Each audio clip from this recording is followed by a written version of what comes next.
Kingdom, and welcome. I hope you had an amazing week. I know I did. So, this week I'm daring you to create the life of your dreams. Last week we looked at coming into your own power, and one of the steps, in fact the very first step that I gave to help you to come into your own power was to decide what you want.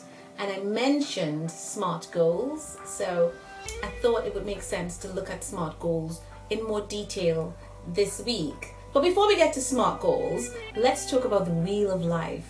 And the Wheel of Life is really just a snapshot of your life. So, I mean, if you want to get one, just Google Wheel of Life and go into pictures, Google Images, print it off, and you can fill it in yourself. So it's a circle that's divided into 8 parts, and each part represents an area of your life. So you can divide it into things like family, education, spirituality, finances, career, completely up to you because you're the one that knows your life.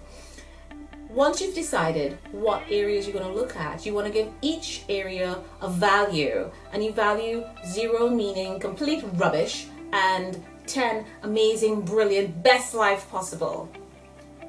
And then you look at the areas that have a very low value. So let's think of an area such as health. If health comes up with a very low value, like 4 or less, or 5 or less, that's definitely an area that you want to look at. So you will then set SMART goals in that area. Now SMART means specific, measurable, achievable, realistic, and time framed.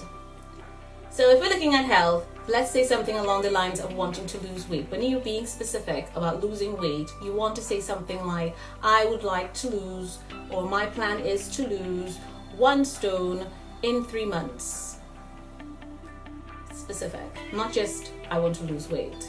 Your goal has to be measurable. Measurable meaning that you know where you started and you know where you want to end up. So if we're looking at weight, you say something like, I was 11 stone and I will be 10 stone. So it's measurable.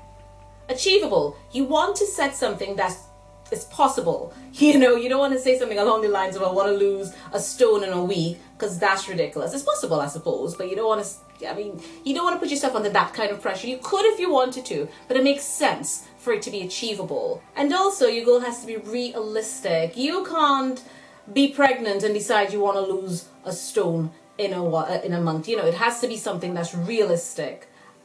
And of course, finally, your goal needs to be time framed. So you say something along the lines of I want to lose a stone within 3 months, time framed.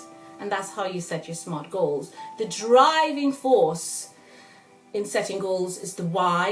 You need to know why you want to set this goal, and you have to fill it with passion and power that'll really push you forward in achieving the goal. So you want to say something along the lines of I need to lose 1 stone within 3 months, because when I lose that weight, I will feel amazing and sexy. I will become the goddess I know I am, or something like that. Whatever drives you. That would drive me. But whatever will drive you. And that's it. It's that simple. I would like to hear from you. I want to know, what goals you set and how did you find the process. Let me know. I haven't decided what we're doing next week, but whatever it is, of course, it'll be amazing. Until then, as always, love always.